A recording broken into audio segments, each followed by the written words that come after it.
Hey guys, are you trying to teach somebody how to read? Let me tell you about it. Welcome to video 1 of what I do in my classroom to help my kids start reading. We're going to go all the way back to the basics, and I am not the end all be all, which means there are many ways to do this. This is just what I do, and we're going all the way back to the basics between vowels and consonants. The reason this is so important is because every single word in the English language, yes, has a vowel sound, but what we don't realize is that every syllable has a vowel sound. And so when you are reading, you're teaching a child how to read and they are struggling with the word, typically it's because they cannot figure out the vowel sound.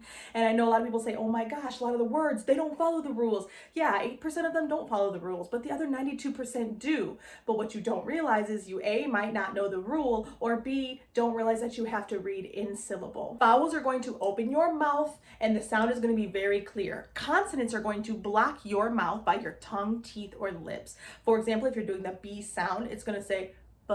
The B is stopping by the lips. But if you do like something like the G sound, G, you can feel your tongue going towards the back of your throat and it's blocking your throat. It blocks one of those things if it's a consonant, and if it opens it, it is a vowel. Besides the H, I don't know where the H came in or why it, because the H is kind of open too, but that's pretty much the only one. The rest of them are either blocked if they're consonants and open if they were vowels. When it comes to teaching vowels and consonants and their sounds to my kids, I typically pick 3 to 5 consonants a day and pair it with a vowel. Doesn't really matter what order. So then what I'll do is I will practice those 5 letters one day, and the next day I'll keep the letters in there, and I'm going to keep the same vowel for a few days because the vowels are what is harder for kids, and then I will add a couple consonants more.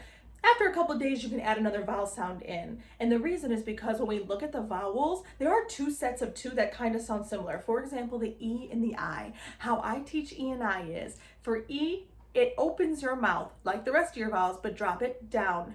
Eh, eh.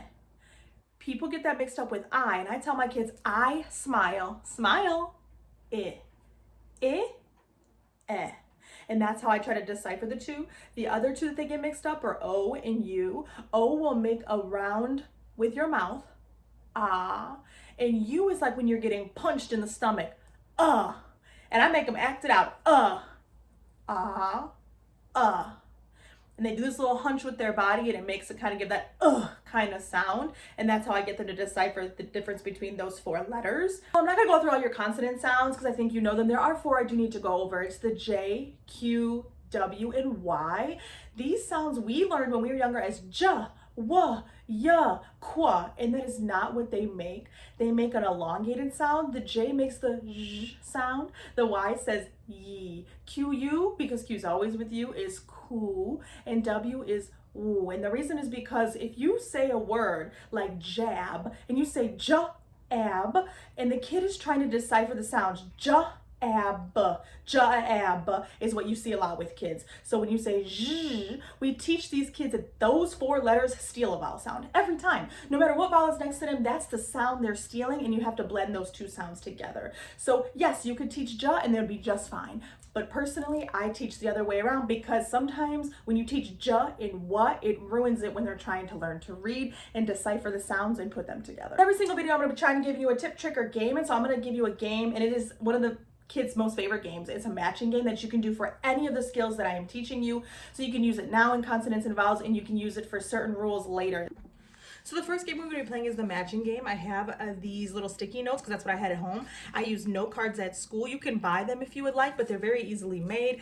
You can also use a blank piece of paper and just write on them. I have 2 sets of the letters I would be teaching today. So I'm starting off with B, F, and C as my consonants and A as my vowel. And all you're going to do is you're going to mix these up and you're going to flip them over and you're going to play the matching game that we all love.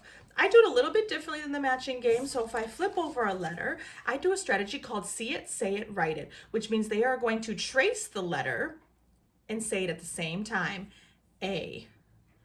Then they're going to try and find the next A, and I got it. So A, A, and if they can get this right and tell you that it's A, they get to keep it. If they do not get it right, they have to put it back in the pile and you have to go again. And while this is like a simple but fun game for the kids, they usually enjoy it. And don't get flustered if your child is really struggling to kind of grasp the letters. You just take an extra day to keep practicing them.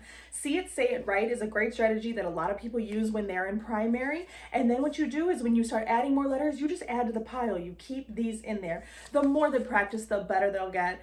I hope this helps you. Stay tuned for video 2 coming up, digraphs.